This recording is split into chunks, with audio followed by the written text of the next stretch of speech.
मित्रांनो नमस्कार। 80च्या दशकामध्ये एक चित्रपट होता डाक। या चित्रपटामध्ये गाणं होतं, जब भी जी चाहे नहीं दुनिया बसा लेते हैं लोग, जब भी नहीं दुनिया बसा लेते हैं लोग, एक चेहरे पे कई चेहरे लगा लेते हैं लोग। किंवा दुसरं एक गाणं धर्मेंद्रचं आलं होतं, क्या मिलिए ऐसे लोगों से जिनकी फितरत छुपी रहे, नकली चेहरा सामने आए असली सूरत छुपी रहे। आज महाराष्ट्राच्या राजकारणामध्ये हेच चालू आहे। कोण काय बोलेल, ऐनवेळी कुठे जाईल, कुठे जाऊन बस्तान मांडेल, कोणाबरोबर गद्दारी करेल, कोणाबरोबर बंडखोरी करेल, महाराष्ट्राच्या जनतेला काहीही सांगता येणार नाही अशी स्थिती आज महाराष्ट्रात आहे। आणि साहजिकच ज्यांचे पक्ष फुटतात त्यांचा रोष हा देवेंद्र फडणवीसांकडे असतो, कारण देवेंद्र फडणवीसांची सवय अशी आहे, एक नटसम्राट आहेत ते, आणि त्यांची सवय अशी आहे की ते त्यांचे चेहरे कधी बदलतील ते सांगता येणार नाही, आणि त्यावेळी त्या गाण्याची आठवण येते। नमस्कार, मी अमित जोशी, बंदाय बिंदास या वृत्तदिनांच्या माध्यमातून आज रविवार महाराष्ट्राच्या राजकारणाचा विषय घेऊन आलोय। आता हळूहळू राजकारण जरा वेगाने जाऊ लागलंय, कारण पालिकेच्या निवडणुका तोंडावर आलेल्या आहेत आणि त्याच वेळी चर्चेत आहेत देवाभाऊ। काही म्हणतात की देवाभाऊ म्हणजेच मुख्यमंत्री देवेंद्र फडणवीस हे राज आणि उद्धवना एकत्र यायला देणार नाही। काही लोक असं म्हणतात की शेवटपर्यंत शिंदेना टांगत ठेवतील आणि ऐन वेळी सांगतील की बाबा आम्ही पालिकेत युती करू शकत नाही, आपण वेगळे वेगळे लढूया। म्हणजे देवेंद्र फडणवीस काहीही करू शकतात। देवेंद्र फडणवीस हे असं नाव आहे महाराष्ट्राच्या राजकारणामधलं की कधी काय बोलतील, कधी काय करतील हे सांगता येत नाही।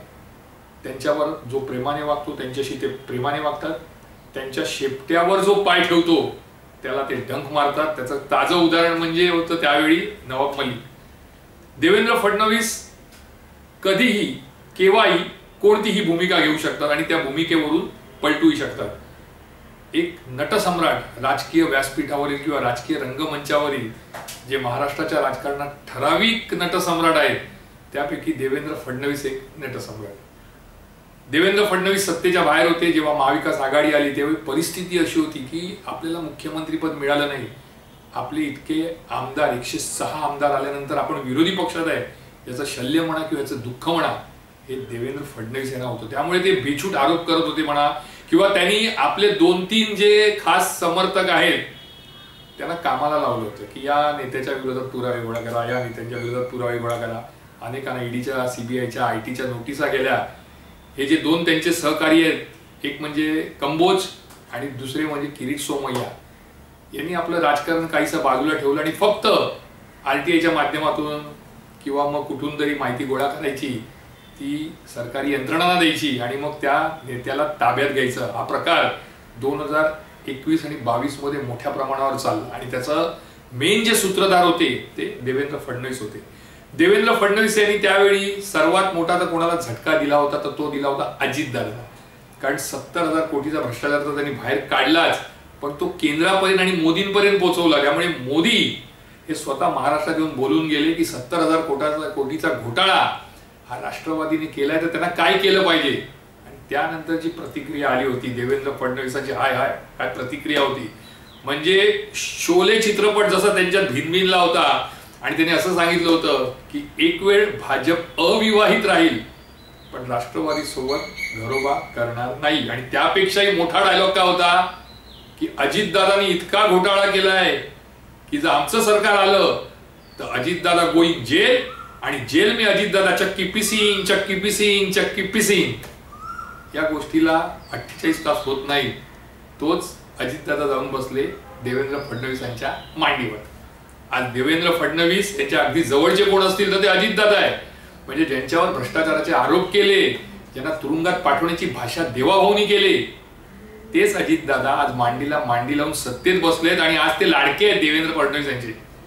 त्यानंतर दुसरी गोष्ट बघा, छगन भुजबळ, त्याने भर विधानसभेत टिंगल उडवली होती, कमळ छगन बघ, छगन कमळ बघ, म्हणजे नावावरून त्यांनी ती टिंगल उडवली होती आणि तेव्हा त्यांच्यावरही भ्रष्टाचाराचा आरोप केला होता। आज मुख्यमंत्री आहेत फडणवीस, मग छगन भुजबळ यांचा मंत्रिमंडळात प्रवेश का झाला? जर ते भ्रष्ट होते तर त्या भ्रष्टाचारी नेत्यांना तुम्ही तुमच्या मंत्रिमंडळात घेता, याचा अर्थ चेहरे पे चेहरे लगाते हैं लोग, तुम्ही तुमचा चेहरा बदलला. आता येऊया आपण नवाब मलिकांकडे. नवाब मलिकांनी जेव्हा फडणवीसांवर आरोप केले त्यावेळी ते अतिशय चिडले होते आणि त्या चिडल्याच्या प्रकारातून त्यांनी नवाब मलिक यांना थेट दाऊदचा आरोप करत तुरुंगात धाडलं. ते तुरुंगामध्ये गेले, जवळजवळ 1.5-2 वर्ष ते तुरुंगात होते. मेहरबानी कोणाची होती? देवेंद्र फडणवीस यांची होती. मात्र आज तेच नवाब मलिक अजितदादांच्या सरकारमध्ये आहे, अजितदादांसोबत आहे, म्हणजे ऑटोमॅटिकली अप्रत्यक्षपणे ते देवेंद्र फडणवीस यांच्या मांडीला मांडी लावून बसले. आता या 2 गोष्टी घडताना, म्हणजे 3 गोष्टी या राष्ट्रवादीच्या घडताना, सगळ्यात महत्वाची घटना तुम्ही जर बघाल तर ती एकनाथ शिंदे यांची. इथे देखील देवेंद्र फडणवीस उर्फ देवाभाऊ यांनी आपली भूमिका बदललेली आहे. म्हणजे इथे त्यांचा चेहरा बदललेला आहे. पुन्हा एकदा नटसम्राटाच्या भूमिकेत येऊन त्यांनी आपली भूमिकाच बदलली. कशी?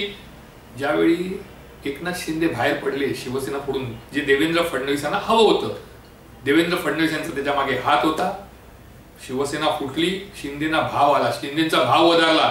फडणवीस जिथे जिथे जात होते शिंदेचं गुणगान करत होते, शिंदेची स्तुती करत होती. अगदी शेवटच्या श्रेणी जेव्हा विधानसभेच्या निवडणुका आल्या तेव्हा देवाभाऊनी काय सांगितलं, भाजपने काय सांगितलं की आम्ही आजचे महाराष्ट्राची निवडणूक ही मुख्यमंत्री एकनाथ शिंदे यांच्या नेतृत्वाखाली लढणार. आणि लढले.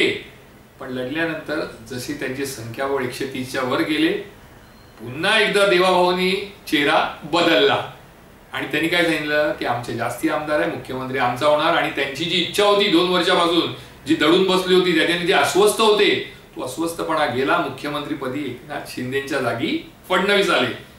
आल्यानंतर पुन्हा त्यांनी आपला चेहरा बदलला. त्यांनी एकनाथ शिंदेना दूर ठेवलं, एकनाथ शिंदेची काही कंत्राटं रद्द केली, एकनाथ शिंदेचे प्रकल्प रद्द केले, एकनाथ शिंदेच्या आमदारांना निधी मिळणार कसा नाही याची तजवीज त्यांनी वाया अजितदादा केली. शिंदेची कोंडी त्यांनी करून टाकली. आता येणाऱ्या पालिका निवडणुकीत तेच होणार आहे. शिंदे, अजितदादा, फडणवीस किती सांगत असले की आमची महायुती स्ट्रॉंग आहे, तरी जशी जशी निवडणूक जवळ येईल, अगदी शेवटच्या टप्प्यात मुंबई, ठाणे, पुणे, नाशिक, औरंगाबाद, नागपूर या ठिकाणी भाजप सांगणार की आम्ही आमच्या कार्यकर्त्यांसाठी आणि पदाधिकाऱ्यांसाठी स्वबळावर लढण्याचा निर्णय घेतलाय, तुम्ही पण लढा, तुम्ही पाहिजे तसं. एकदा निवडणूक झाली की मग आपण ठरवू एकत्र यायचं की नाही.